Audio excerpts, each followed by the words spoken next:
Morning बच्चों, आज हिंदी की कक्षा में आप सबका स्वागत है।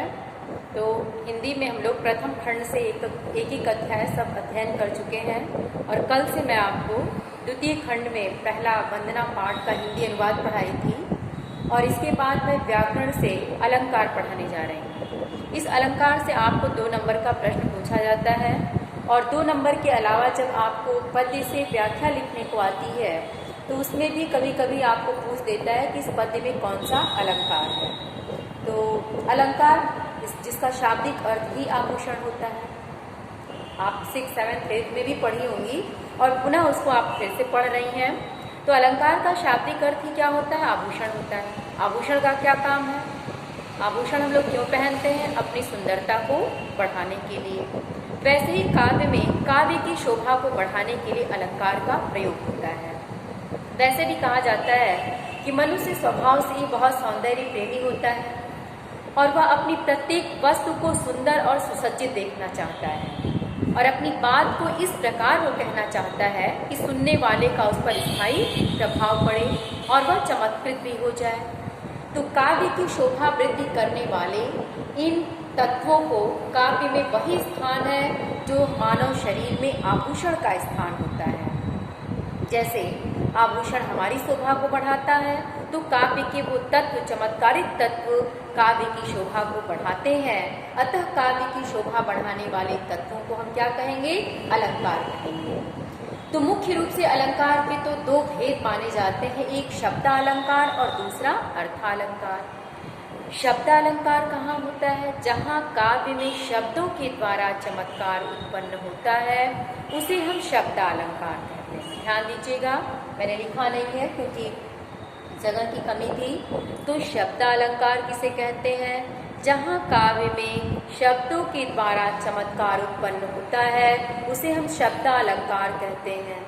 इसमें हम लोगों को अनुप्रास, यमक और श्लेष शब्दालंकार के अंतर्गत ये 3 अलंकारों का अध्ययन करना है।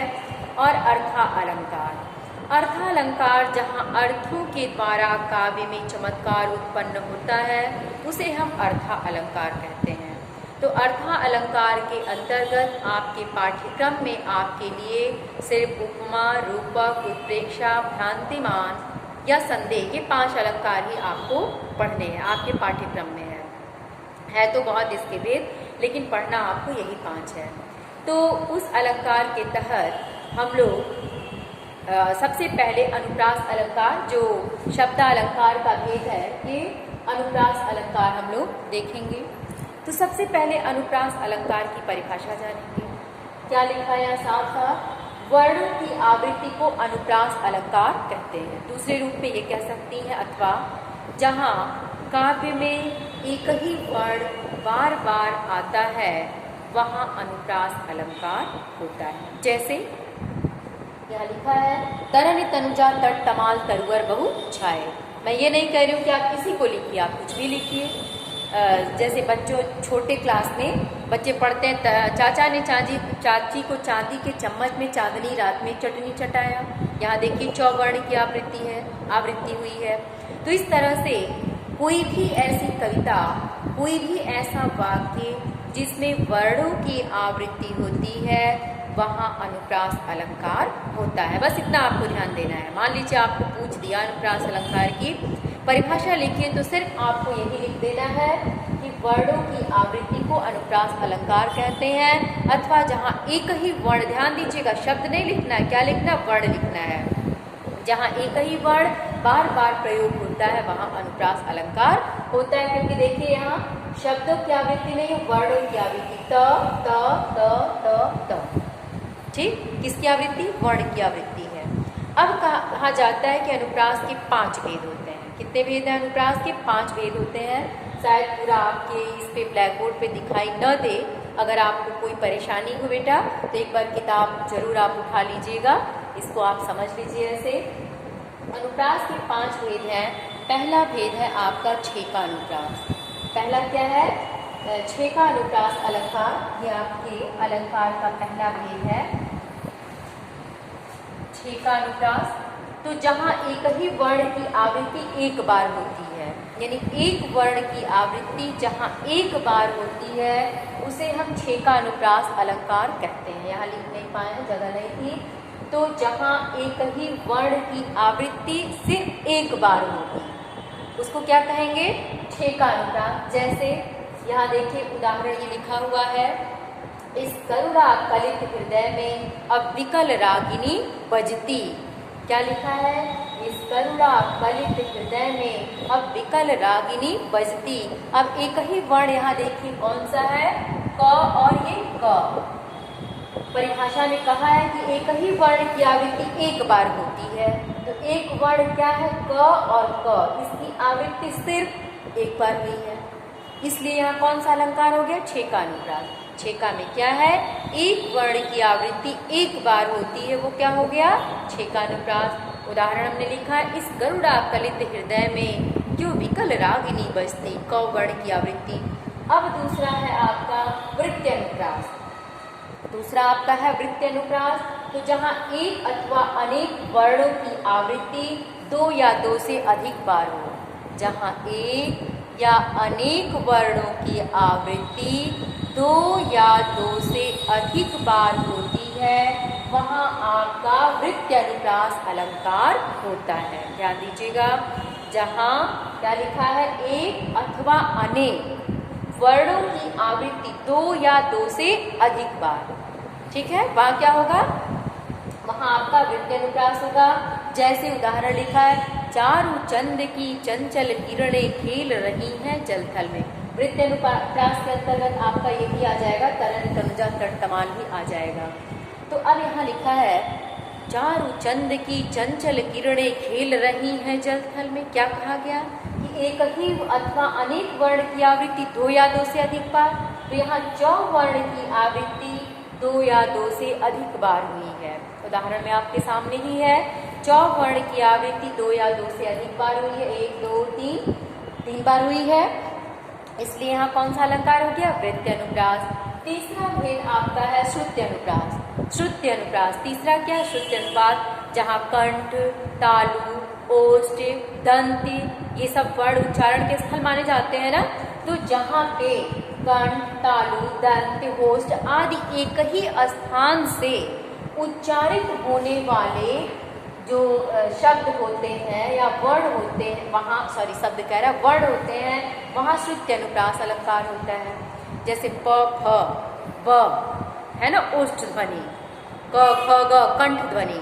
तो जहाँ एक ही या कंठ, तालु, दंत, ओष्ठ आदि स्थानों से जब एक ही स्थान से उच्चारित होने वाले वर्णों की आवृत्ति जब हो जाती है, वहाँ श्रुत्यनुप्रास अलंकार होता है। जैसे यहाँ उदाहरण लिखा है, राम कृपा भव निशा सिरानी जागे पुनि न डसाए हो। राम कृपा, राम कृपा ओष्ठ ध्वनि का उच्चारण हो रहा है। तो इस तरह से यहाँ आपका है श्रुत्यनुप्रास। अब आपका चौथा आता है लाटानुप्रास। चौथा आपका है बेटा लाटानुप्रास। लाटानुप्रास में क्या है?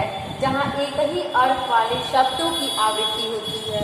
ध्यान दीजिएगा, लाटानुप्रास में जहाँ एक ही अर्थ वाले वर्ण नहीं शब्द, क्या है कि एक ही अर्थ वाले शब्दों की आवृत्ति हो, किंतु अन्वय की भिन्नता से उसका अर्थ बदल जाता है।